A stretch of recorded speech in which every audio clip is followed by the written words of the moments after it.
Well, ETF investing की strategy समझने के बाद आप लोग सोच रहे होंगे कि हमें एसआईपी करनी भी चाहिए या नहीं करनी चाहिए। वेल, आपको एक स्ट्रेट अवे आंसर देता हूं। अगर आप ईटीएफ इन्वेस्टिंग लॉन्ग टर्म के लिए कर रहे हो और जो स्ट्रैटेजी आपको बताइए वो स्ट्रैटेजी के अकॉर्डिंग कर रहे हो, आप सारी एसआईपी को आउट परफॉर्म करने वाले हो।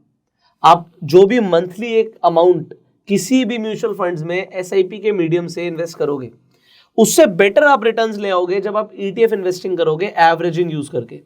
उसका इंपॉर्टेंस क्या है? क्योंकि देखो, एसआईपी ये नहीं देखता आपने एक डेट सेलेक्ट कर ली तो एसआईपी का मतलब होता है सिस्टमैटिक इन्वेस्टमेंट प्लान। मुझे एक म्यूचुअल फंड में इन्वेस्टमेंट करना है, वो आप म्यूचुअल फंड कोई भी चूज करते हो, वो कौन सा चूज करना है आज इसके ऊपर हम बात करेंगे। बट आप एक म्यूचुअल फंड चूज करते हो, भाई मुझे इस म्यूचुअल फंड में पैसा लगाना है। आप एग्जांपल निफ्टी के इंडेक्स फंड में पैसा लगाते हो और डायरेक्ट प्लान चूज कर लेते हो। तो अगर आप निफ्टी में पैसा लगा रहे हो, अब आपने एग्जांपल के लिए एक तारीख चूज कर ली, अब हर महीने की एक तारीख को आपके अकाउंट से पैसे कट जाएंगे, जो भी आप जितने की एसआईपी करना चाहते हो, 500 रुपये महीने की, 1000, 5000, 10,000, 1 लाख, जो भी आप चूज करते हो। तो पॉइंट क्या है कि जब आप एसआईपी कर रहे हो एक डेट पे, अब मार्केट चाहे वो ऊपर हो चाहे नीचे हो, एसआईपी क्योंकि एक डेट है उस पर आपकी बाइंग होगी, बात खत्म हो गई। अब एसआईपी में भी एवरेजिंग कैसे हो जाती है? हमने ईटीएफ एवरेजिंग की बात करी थी डेली बेसिस पे, कि हम रोज देख रहे हैं कि कब ईटीएफ डाउन हम तब खरीद रहे हैं। एसआईपी में एवरेजिंग कैसे होती है कि चलो जब मार्केट बढ़ रही होती है, अब पहले मैं आपको ना एसआईपी का एडवांटेज बताता हूं। जो हमने ईटीएफ इन्वेस्टिंग स्ट्रैटेजी समझी थी उसमें और एसआईपी में क्या फर्क है, इसे समझते हैं। तो इसे समझाने के लिए मैं थोड़ा सा टाइम ड्यूरेशन को चेंज करूंगा। वो टाइम ड्यूरेशन चेंज क्या करूंगा, एक तरफ हम अपना ईटीएफ ले लेते हैं, क्योंकि हम ईटीएफ को डेली बाय कर रहे थे तो अभी मेरा टाइम होराइजन डेली का है। मान के चलते हैं कोई आदमी कहता है मैं जी डेली एसआईपी करूंगा, तो कोई भी डेली नहीं करता, मंथली करते हैं सारे लोग, है ना। बट मैं एग्जांपल के लिए क्यों ले रहा हूं, क्योंकि कॉन्सेप्ट समझ आएगा लोगों को। कॉन्सेप्ट क्या है? हमने कहा कि मार्केट ऐसे ऐसे ऊपर जाती है, ठीक है, और हम ईटीएफ इन्वेस्टिंग में सिर्फ डिप्स पर बाय करेंगे, तो ये कई सारे लोगों को अपील करेगा हायर लोस पे। हायर लोस पे। इनफैक्ट जब वो गिरेगी तो भी हम लोअर लोस पे खरीदेंगे, लोअर लोस पे खरीद रहे होंगे, है ना। और बिल्कुल हम जब बॉटम आउट भी करेगी मार्केट तब भी खरीद रहे होंगे। तो ईटीएफ की एक एवरेजिंग बहुत अच्छी तरीके से होती है। इसमें प्रॉब्लम क्या है? इसमें प्रॉब्लम क्या है, मान लेते हैं मार्केट लगातार gap up gap up gap up हो जाती है 3 दिन, और ये गैप अप 5% का है, और उसके बाद जाके आपको थोड़ा बहुत करेक्शन इस तरीके से मिलता है, तो यहां पर आपकी बाइंग ही नहीं हो पाई, क्योंकि हायर लोस ही फॉर्म नहीं हुए नहीं, मार्केट गैप अप हो गई। तो जब गैप अप ही हो गई तो आपकी बाइंग ही नहीं हुई एज पर द स्ट्रैटेजी, है ना। Yes sir. This is a problem with this strategy. ये प्रॉब्लम है। मान लेते हैं मार्केट ने एकदम से कुछ किसी न्यूज पे, आप पहले से एक्यूमुलेट करते हुए आ रहे थे, वो एक अच्छी बात है, बट किसी ने भी रिसेंटली शुरू किया और उसके बाद कोई अच्छी न्यूज आ गई मार्केट में, उसका बजट बहुत तगड़ा आ गया, ये इलेक्शन के रिजल्ट्स मार्केट को बहुत अच्छे लगे, सो होगा क्या, उस गैप अप को आप कैश नहीं कर पाओगे, ठीक है। और गैप अप लगातार हो रहा है, 3-4 दिन तक लगातार चल रहा है। एसआईपी में फायदा क्या होगा, बट अगर मार्केट के अंदर गैप डाउन होगा तो ईटीएफ इन्वेस्टिंग कमाल के रिटर्न्स देगी। बट एसआईपी मान लेते हैं, अभी हमने बोला कि हम इसकी चेंज कर रहे हैं फ्रीक्वेंसी को, मंथली के डेली कर रहे हैं, तो क्या होगा, इट डजंट मैटर मार्केट ऊपर है नीचे है, ऊपर है नीचे है, ऊपर है नीचे है, you are buying on every point every day, है ना। इससे फायदा क्या होगा, अब अगर गैप अप आता है, मान लेते हैं यहां पर 3 दिन लगातार gap up gap up gap up, तो यहां पर भी बाइंग थी, यहां पर भी बाइंग थी, यहां पर भी बाइंग थी, तो यहां पे फायदा मिलेगा, क्योंकि पार्टिसिपेशन थी। तो क्या होता है इस चक्कर में कि जब मार्केट सस्ती होगी मैं तब खरीदूं, ऐसा कई बार होता है कि हम नहीं खरीद पाते। अब मैं ये एग्जांपल क्यों दे रहा हूं, क्योंकि एसआईपी कोई डेली बेसिस पे करता नहीं है, एसआईपी कोई डेली बेसिस पे करता नहीं है, वो मंथली बेसिस पे करता है। ईटीएफ इन्वेस्टिंग एग्जांपल इसलिए लिए क्योंकि लास्ट वीडियो में समझा था। अब इसे रियल लाइफ पे अप्लाई करो। रियल लाइफ में क्या होता है, ईटीएफ इज लाइक, लोग खुद से सोचते हैं इन्वेस्ट करने का, तो ये सेल्फ इन्वेस्टिंग हो गई कि भाई मैं खुद से इन्वेस्ट करूंगा। मैं कब करूंगा, जब मुझे लगेगा मार्केट गिरी हुई है, करेक्ट हुई है या सस्ती मिल रही है। और एसआईपी में क्या होगा कि भैया मुझे नहीं पता, wherever the market is I don't care, मेरी बाइंग हो रही है। तो रियल लाइफ में लोग सेल्फ जब इन्वेस्ट करते हैं, वो बस सस्ता होता होता ढूंढते रह जाते हैं, मार्केट सस्ती बहुत कम होती है, और जब एक्चुअल में गिरनी शुरू होती है उनमें हिम्मत नहीं आती कि अब हम खरीदें भी, है ना। ये इन्वेस्टिंग एक डिसिप्लिन का गेम है। तो एसआईपी का अगर एक सिनोनियम मैं बोलूं डिसिप्लिन तो गलत नहीं होगा कि भाई एक डिसिप्लिन है, हर महीने उस डेट को पैसे कट जाएंगे। उस डेट को पैसे कट जाएंगे। तो अब आपने ये छोड़ दिया कि भाई मार्केट नीचे है ऊपर है, अगर मार्केट बढ़ भी रही है और भाग भी रही है तब भी आपकी इन्वेस्टमेंट हो रही है। Exactly. तो कम से कम पैसा इन्वेस्ट तो हो रहा है, रिटर्न्स तो तब मिलेंगे ना जब पैसा इन्वेस्टेड होगा। एग्जैक्टली। मार्केट ने दिया 20% का रिटर्न, बट आपने यहाँ पर 1 लाख रुपए इन्वेस्ट किया हुआ था, 1 लाख पे 20%, 20,000 रुपए के रिटर्न आ गए, आप खुश हो रहे हो, 20% आ गए। मार्केट ने एसआईपी के मीडियम से 15% का रिटर्न दिया, बट आपकी इन्वेस्टमेंट थी 10 लाख रुपए की, यहाँ पे 1.5 लाख का रिटर्न आएगा। तो इंपॉर्टेंट क्या है कि भाई आप बॉटम आइडेंटिफाई करना सेल्फ से छोड़ दो। एसआईपी इज बेटर अगर आप डिसिप्लिन्ड हो, और फिर अगर यही डिसिप्लिन ईटीएफ इन्वेस्टिंग पे ले आओ तो इससे बढ़िया तो कुछ नहीं है। बट यहां पर डिसिप्लिन नहीं आ पाता, कभी आप भूल जाते हो, कभी आप छोड़ देते हो, कभी आपको लगता है कि मार्केट तो यहां से और गिरेगी तो अभी नहीं खरीद रहा। तो जो लगना है, ऐसे जो परम्यूटेशन कॉम्बिनेशंस आप अपने ले आओगे कि भाई आज ऐसा लग रहा है, आज ऐसा लग रहा है कि यार यहाँ से तो पता नहीं क्या होगा, अभी अनसर्टेनिटी, अभी नहीं खरीदते, ये अभी कुछ रिजल्ट आने वाला, अब नहीं खरीदते। बट एसआईपी में ऐसा नहीं होता। तो अभी इसी फ्रीक्वेंसी को पहले हम मंथली करते हैं। जब हम मंथली करते हैं तो मार्केट भी ऐसी जाती है। तो मार्केट जिस मंथ नीचे थी वहां पे भी आपकी बाइंग हुई, जब ऊपर थी तब भी बाइंग हुई। तो एसआईपी के अंदर भी मंथली बेसिस पे एवरेजिंग होती रहती है। मतलब भैया बेसिकली ईटीएफ में आपका कहीं ना कहीं बाय ऑन डिप का सिनेरियो रहता है, बट एसआईपी में वो चीज कहीं ना कहीं नहीं होती है, बाइंग ऑन डिप नहीं रहती। और ईटीएफ के अंदर हम अब हमारा ये इससे बेटर क्यों है, ETF is better than SIP. Reason, इस पूरे महीने मार्केट ऊपर थी, बट उसमें मैंने उन दिनों में खरीदा जिन दिनों में मार्केट नीचे थी। तो ओवरऑल तो लेट से मार्केट उस महीने 2% ऊपर चली गई एग्जाम्पल के लिए, बट उस 2% में भी कई सारे दिन ऐसे होंगे ये ऊपर ऐसे नहीं गई होगी, ये ऐसे गई होगी, ऐसे, तो मेरी बाइंग यहां यहां यहां होगी और तब वो 2% ऊपर गई होगी। सो ईटीएफ इन्वेस्टिंग इज गुड। अगर आपने वो वीडियो नहीं देखी आप जाके देखिए। बट एसआईपी उन लोगों के लिए बहुत अच्छी है जो ये सब अपनी जिंदगी में नहीं लेकर आना चाहते कि यार मेरे को दिमाग नहीं लगाना, ओवरऑल तो मार्केट ने बढ़ना ही है, ज्यादा कॉम्प्लिकेट नहीं करना, और मेरे पास इतना टाइम नहीं है कि मैं रोज जाके खरीदूं, क्या खरीदूं। तो फिर मैं एसआईपी कर सकता हूं। अब मैं आपको बताता हूं, मैं ईटीएफ इन्वेस्टिंग करता हूं, बट मैं एसआईपी भी करता हूं।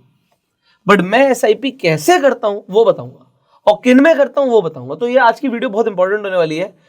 एसआईपी और ईटीएफ में एक डिफरेंस क्या है मैं आपको समझाता हूं। ये ईटीएफ का पोर्टफोलियो जब मैं रोज खरीद रहा हूं तो मैं इसे रोज देखता हूं, बट ऑनेस्टली स्पीकिंग एसआईपी मैंने ऐसी ऐप पे कर रखा है जिसे मैं रेगुलरली यूज ही नहीं करता। ओके। उस ऐप को ये ना आप अनइंस्टॉल मार के छोड़ दो। ओके। कि वो कट तो रहा है पैसा मैंडेट के according, but you are not checking what is happening. आपको हमेशा पोर्टफोलियो ग्रीन दिखेगा लॉन्ग टर्म में, क्योंकि अब मार्केट ने जाना ऊपर ही है। अब इसके अंदर व्हाट आई डू वो मैं आपको बताने वाला हूं कि मैं क्या करता हूं, ठीक है। Okay sir. तो मैं पहले एसआईपी के ऊपर आ जाता हूं। अभी एसआईपी किस में करनी है एक बहुत इंपॉर्टेंट टॉपिक है कि कौन से म्यूचुअल फंड सेलेक्ट करने हैं, वो हम आज बताने वाले हैं। बट एसआईपी को करने का एक तरीका है। एग्जाम्पल के लिए मेरे पास 3 फंड्स हैं जिसमें मुझे एसआईपी करनी है। मैं अपने तीनों फंड बता दूंगा अभी थोड़ी देर में, ठीक है। 3 फंड्स हैं। अब मार्केट, क्योंकि इसमें भी मुझे एवरेजिंग करनी है, हो सकता है मार्केट 1 तारीख को तो बहुत अच्छी थी और 10 तारीख को गिर गई, है ना, और 15 को और गिर गई, बट 20 को उठ गई, है ना, और फिर 1 तारीख को अगली 1 तारीख आई फिर ऊपर थी। तो ये वाली एवरेजिंग मेरी मिस हो गई। सो मैंने बस अपने लिए थोड़ा सा ऐसा कर रखा है कि एक फंड को तो मैं खरीदता हूं, एग्जाम्पल फर्स्ट को। ओके। एक फंड मेरा फर्स्ट को चला जाएगा, फर्स्ट को उसकी एसआईपी डिडक्ट हो जाएगी, किस्त कट जाएगी, एक मेरी ईएमआई चली गई, ठीक है। एक मैं 10 तारीख को खरीदूंगा, ओके, और एक मैं 20 तारीख को खरीदूंगा। अब मार्केट में जो ये थोड़ी सी अगर हलचल हुई भी होगी उस महीने के अंदर तो भी मेरी एवरेज आउट हो जाएगा। एक अगर मैंने टॉप पर खरीद भी लिया फर्स्ट को तो बाकी 2 उसको और 10th को वो नीचे आ गया, कोई बात नहीं, 15 को और नीचे आ गया, 20 को फिर मेरी एवरेजिंग हो गई। तो मेरे 3 फंड्स की डेट अलग अलग हो गई एसआईपी की। जनरली लोग बेसिकली एक ही डेट चूज कर लेते हैं कोई भी। अब उस डेट पे हर महीने में मार्केट कहाँ थी मुझे नहीं पता, बट इस महीने की मैंने एवरेजिंग कर ली है। यस सर, इस महीने की मैंने एवरेजिंग कर ली है। तो ये सबसे एक मैं इंपॉर्टेंट मानता हूं कि एक इंपॉर्टेंट चीज है। अगर आप कम से कम 3 फंड में एसआईपी करते हो, चाहे 500 रुपए की करते हो, 500 आपने 1 तारीख को डाले, 500 आपने 10 तारीख को डाले, 500 आपने 20 तारीख को डाले, तो उस महीने की वॉलेटिलिटी को आपने कैप्चर कर लिया, उस महीने की। करेक्ट। तो ये I choose, so you can even note it down, कभी भी आप करें इन फ्यूचर SIPs करें। सो अगर आप 3 फंड या 2 फंड में करने वाले तो उसमें गैप कर दो।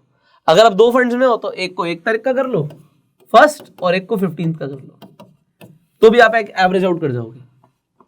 तो ये I feel which is better. Now let's come to the point कि कौन सी SIP और उससे होगा क्या। The whole point is which SIP।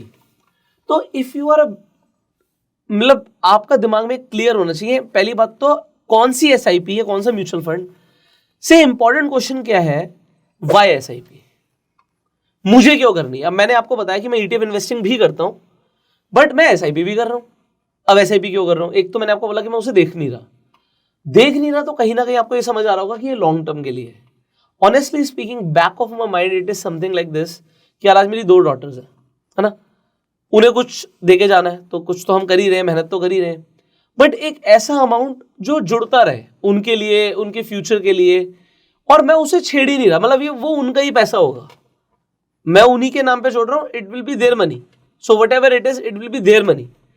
सो अब आप सोचो वो टाइम होराइजन कितना बड़ा हो गया, मेरे बच्चे बिल्कुल ही छोटे हैं, तो कम से कम मैं 20-25 साल के आगे की बात कर रहा हूँ। Exactly. Whenever your time horizon is 20-25 years और more than 10-15 years, 10-15 साल से ऊपर का होराइजन है, तो आपको निफ्टी में इन्वेस्टमेंट नहीं करना चाहिए। Okay sir.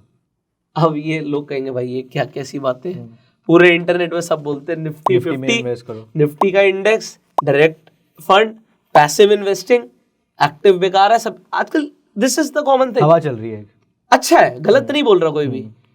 मार्केट देखो ना कैसे भाग रही है ना, अच्छी चल रही है ना। अभी हम ऑल टाइम हाई पर बैठे हैं, we are so fortunate, we are so blessed कि आज हमारी इन्वेस्टमेंट्स भी है मार्केट के अंदर और मार्केट भाग भी रही है। इससे ऊपर वाले से साथ हम क्या चाहते हैं, हमने पैसा भी लगा रखा है, पैसा बढ़ भी रहा है, मार्केट भी भाग रही है, इससे बढ़िया कुछ नहीं हो सकता। इससे बढ़िया हो सकता है ऐसे 70% गिर जाए, मैं और पैसा डालूं जो कि बिल्कुल नहीं होगा, मतलब वो हमारे देश के लिए, इकोनॉमी के लिए अच्छा नहीं है। But yes, I am waiting for the crash also. So मैं चाहता हूं कि मार्केट यार आज नहीं कभी तो गिरेगी ना, वो गिरेगी उस टाइम पे कैप्चर करना है। वो वाला टाइम देखो मैंने कभी एंजॉय नहीं किया। वो रोलर कोस्टर एंजॉय करने में बड़ा मजा आएगा, वो यूं जाके जब यूं आएंगे ना, ओह एवरेजिंग बहुत नीचे, और फिर जब मतलब हम वापस उस पोजीशन पे खड़े होंगे, मान लो जहां से भी गिरेगी, बोलेंगे वाह यार व्हाट अ राइड, मजा आ गया। तुम्हें भी जरूर करना चाहिए रोलर कोस्टर राइड, है ना। बट सब में हिम्मत नहीं होती। जब वो रोलर कोस्टर नीचे जाता है ना, तो लगता गए खत्म, दुनिया खत्म, और जब ऊपर आता है उतना ही मजा आता है। तो बट वो सबके लिए नहीं है, तो कमजोर दिल वालों के लिए तो बिल्कुल नहीं है ना। मार्केट उन्हें आउट कर देती है। अब यहां पर मैंने बोला कि निफ्टी 50 नहीं तो क्या, जब आपका होराइजन बड़ा है, निफ्टी के अंदर लार्ज कैप कंपनीज आती है, बड़ी कंपनीज। अब आप सोचो, मैं कहूं रिलायंस का शेयर डबल हो जाएगा, ठीक है, कितने साल में, जब रिलायंस कंपनी डबल हो जाएगी। अब आप मेरे पॉइंट को समझना, आप लोग रिलेट करना। रिलायंस एक साम्राज्य है भाई, रिलायंस डबल होगा, रिलायंस का बिजनेस डबल होगा, रिलायंस के प्रॉफिट डबल होंगे, तभी उसका शेयर डबल होगा। सिंपल सा लॉजिक। एग्जैक्टली, ठीक है। बट आज मैं ऑन दी अदर हैंड ये बोलूं कि आज आप यंग हो, वर्किंग हो, मेहनत कर रहे हो, आज आपकी जो भी इनकम है अगले 3-4 साल में वो डबल हो जाएगी। क्या इसकी प्रोबेबिलिटी है? बहुत ज्यादा प्रोबेबिलिटी है, हाई चांसेस कि आप मेहनत कर रहे हो, आपकी इंडिविजुअल इनकम डबल होना और मुकेश अंबानी की इनकम को डबल होना में बहुत बड़ा फर्क है ना। यस। तो मैं तो आप पे बेट लगाऊंगा। जब अब ये बताओ 15 साल में आपकी इनकम यहां से कितने गुना ग्रो हो सकती है? Exponential, multifold exponential. कि आप आज एग्जाम्पल के लिए एक एक्स अमाउंट पे हो, 3 साल में 2x कर दोगे, बट हो सकता है 5 साल में आप 5x पे हो, 10 साल में आप 10x पे हो। एग्जैक्टली, चांसेस आर देयर ना, very high chances. So I play the bets जहां पर चांसेस बहुत ज्यादा है 10x होने के, ग्रोथ पोटेंशियल। तो मेरे को मुकेश अंबानी जैसे 50 लोगों पे बेट लगानी चाहिए कि उनकी इनकम डबल हो जाएगी, जो कि सर्टेनली होगी, या फिर मैं ऐसे लोग ढूंढूं 200 जिनमें से 50 की इनकम तो कम से कम 10 से 15 गुना हो जाएगी, और पैसा दोनों पे मैं बराबर ही लगाऊंगा। मतलब अगर मुकेश अंबानी की इनकम 1 से 2 रुपए होगी तो मेरा 1 का 2 रुपए होगा, और अगर आपकी इनकम 1 से 10 गुना होगी तो मेरा 1 का 10 होगा। अब आप सिंपल मैथमेटिक्स देखो, it is all mathematics, it is a game of mathematics. So एक तरफ मुकेश अंबानी जैसे लोग हैं, है ना, बड़े बड़े अदानी, अंबानी, टाटा, बिरला, सारे बड़े बड़े लोग हैं ना, तो ये 50 लोग हैं। मैंने अपना 1,000 रुपए इन सब पे लगा दिया, 50,000 लगा दिया, है ना। अब मेरे को 100% रिटर्न चाहिए, 100%। हो सकता है अगले 5 साल में, 6 साल में इनकी इनकम डबल हो जाए, है ना, और मेरा ये 50,000 रुपए 1 लाख रुपए बन जाए और मुझे 100% की रिटर्न आ जाए। ऑन दी अदर हैंड मैं बेट लगाऊंगा अब थोड़ी सी अलग तरीके से। अब मैं 200 लोग चूज कर लेता हूं। चलो एक काम करते हैं, इसे हम इंटू 4 कर देते हैं। तो मैंने एक पे 4-4 हजार रुपए लगाए, है ना, और अगर ये लगाए तो 2 लाख लगाए और 100% पे 4 लाख, ठीक है। यहाँ पे ये ले लेते हैं और मैं कहता हूं 200 लोग मैंने आपके जैसे चूज करे, आपके जैसे चूज करे। 200 के 200 तो नहीं बढ़ने वाले, है ना, एग्जैक्टली 200 के 200 नहीं बढ़ने वाले, बट इसमें से 50 तो पक्का बढ़ेंगे, ये तो मेरे को पता है, मैं चूज ही ऐसे कर रहा हूं। 50 पक्का बढ़ेंगे और 50 सीधा 10x बढ़ेंगे, ठीक है, 50 सीधा 10x बढ़ेंगे। बट मैंने इन पे सिर्फ 1,000 की बेट लगाई 200 लोगों पे, ठीक है, 200 पे लगा दी, तो मेरा ओवरऑल इन्वेस्टमेंट यहाँ पे भी 2 लाख है, यहाँ पे भी 2 लाख है, ठीक है। 1.5 लाख मेरा डूब ही गया, मान लेते हैं, वैसे तो डूबेगा नहीं, चांसेस आर वहीं का वहीं रहा, मतलब जो आदमी जहां पर था वहीं पे रहा, है ना। कोई नीचे चला गया तो कोई थोड़ा सा ऊपर हो गया, तो एवरेज आउट हो गया, है ना। तो मेरा 50,000 रुपए जो एलोकेट हुआ था वो अगले ये 6 साल के अंदर डबल हुए हैं। आप लोग अगले 6 साल के अंदर एग्जाम्पल 10x पे आ गए, है ना, तो ये हो जाएगा 5 लाख, ये हो जाएगा 5 लाख, है ना। Which will be better than this, मैं नहीं कह रहा फार बेटर होगा, प्लस मेरा वो 1.5 लाख तो वहीं का वहीं पड़ा हुआ है ना, तो ये मेरा 1.5 लाख तो पड़ा ही हुआ है, तो it will B 6.5 lakh example, है ना, which is way better than this 2.5 lakhs more, and in percentage terms it is very very good, है ना, agreed, it is very very good. So Nifty is this, India के top 50 लोग बढ़ेंगे, surety है, अच्छे businesses हैं, ये कहीं नहीं जा रहे, है ना। बट मैं ऐसे 200-250 लोगों पे बेट लगाना चाहता हूं जो 10x नहीं, इनमें से कुछ हो सकता है 20x कर जाए, कुछ 30x कर जाए, फिर तो प्रोपोजिशन ही अलग हो जाएगी, एग्जैक्टली हाँ? और जो मेरा लॉन्ग टर्म विजन है तो मुझे ये चूज करना चाहिए। सो भैया मतलब कहीं ना कहीं यही डाइवर्सिफिकेशन जिसको हम बोलते हैं यही होती है, बट ये डाइवर्सिफिकेशन जो है ये लोगों को पता नहीं होती। अब एग्जाम्पल के लिए है, मैं आपको एक फंड दिखाता हूँ, वो फंड ऐसे नहीं दिखाता, हम एक म्यूचुअल फंड स्क्रीनर पर चलते हैं कि आपको समझ आए म्यूचुअल फंड कितने तरीके के होते हैं। अभी तो आपने से म्यूचुअल फंड का नाम सुना था। सो एक बार में हम स्क्रीन पर आ जाते हैं और स्क्रीन पर देखते हैं। अभी हम एक म्यूचुअल फंड स्क्रीनर पर आ गए हैं, ठीक है। सो जब हम म्यूचुअल फंड स्क्रीनर पर आ गए हैं, यहाँ पे इक्विटी पे मैं क्लिक करता हूँ, तो अब आपको दिखेगा एक पूरी कैटेगरी ऑफ फंड होती है जो कि है स्मॉल कैप फंड्स। अब हम मुकेश अंबानी के सामने तो कुछ भी नहीं, हम तो स्मॉल ही हैं, वेरी स्मॉल, है ना। तो वेरी स्मॉल के अंदर भी ये बहुत सारे फंड्स हैं। अब इसमें कौन सी कंपनी आएंगी? इसमें वो कंपनी आएंगी जो ग्रो करने के प्रोस्पेक्ट बहुत ज्यादा रखती है। उनमें से अगर मैं 200 कंपनियों पर बेट लगाऊंगा, 150 नहीं भी चलेंगी, बट 50 एक्सट्रीम पोटेंशियल रखती है। अब मैं आपको कुछ दिखाता हूँ। एग्जांपल मैं क्वांट स्मॉल कैप फंड पे क्लिक करता हूँ। अब मैं आपको कंपैरिजन दिखाऊंगा सर, ठीक है। Yes sir. Now you see the comparison. ये बहुत इंपॉर्टेंट है, ये कोई नहीं बताता। सो आप इसकी 5 साल की CAGR देखो कितनी है, 35%। Exponential growth. और मैं यहाँ पे निफ्टी का भी ले लेता हूँ। हम एक सिंपली लार्ज कैप फंड, हम सीधा एक काम करते हैं, लार्ज कैप में जाते हैं, या इंडेक्स फंड ले लो। इंडेक्स फंड तो निफ्टी हो गया ना, तो कोई भी ले लो, ये ले लो, चलो ये, हाँ निफ्टी का है, सीधा निफ्टी में पैसा लग रहा है। तो अब निफ्टी का देखो, अगर कोई निफ्टी में 5 साल के लिए पैसा लगा रहा है, उसका CAGR है 16% का, डबल से भी ज्यादा। और अगर कोई स्मॉल कैप में पैसा लगा रहा है तो उसका CAGR है 35%। But it is more risky, क्योंकि शॉर्ट टर्म में हो सकता है तुम कुछ भी ना करो और मुकेश अंबानी पैसा कमाता रहे, उसको तो बिजनेस चल रहा है। शॉर्ट टर्म में हो सकता है कहीं बीच में ऐसा हो, आप कुछ नया करना चाह रहे हो और वहां पर लॉस हो जाए। तो शॉर्ट टर्म में आप हो सकता है परफॉर्मेंस ना दे पाओ, या आपके ऐसे और नए लोग परफॉर्मेंस ना दे पाए। बट लॉन्ग टर्म में 200 में से 50 लोग चलेंगे। और ये मैं नहीं बोलता, ये डेटा बोलता है कि small cap funds always outperform index funds in long term. जैसे वॉरेन बफे बोलते हैं ना कि passive index investing beats active investing in long term. तो मैं यहाँ पे बोल रहा हूँ, पुष्कर राज ठाकुर नहीं बोल रहा, मैं तो बोल रहा हूँ, मैं डेटा पढ़ के बता रहा हूँ। तो डेटा ऐसा बोलता है कि small cap funds long run में always outperform index funds. So मैंने क्या बोला, मैं किसके लिए इन्वेस्टमेंट करूं? मैंने आपको स्टार्टिंग कहां से करी, आपको चाहिए क्या, आपका टाइम होराइजन क्या है, आपका टाइम होराइजन क्या है? तो मैंने कहा मुझे मेरी बेटियों के लिए इन्वेस्टमेंट्स करनी है, उनके फ्यूचर के लिए। तो मैं ऐसा फंड चूज करूंगा जिसमें यार थोड़ा सा रिस्क बढ़ा दूं बट पैसे बढ़ने के चांसेस डबल से भी ज्यादा। तो मैं आपको बता रहा हूँ 25 साल में इसका रिजल्ट क्या आएगा, अब वो देखते हैं। अब आप यहाँ पर देखो, यहाँ पर तो गेम ही हम पलट देंगे, मजा ही है। आप बोलो कोई भी एक अमाउंट ले लो जिसमें लोग इन्वेस्टमेंट करने के लिए खुश हो, कितना कर सकते हैं? कोई भी एक अमाउंट ले लेते हैं, 15,000। ठीक है, आपने 15,000 बोला, तो 15,000 महीने का इन्वेस्टमेंट।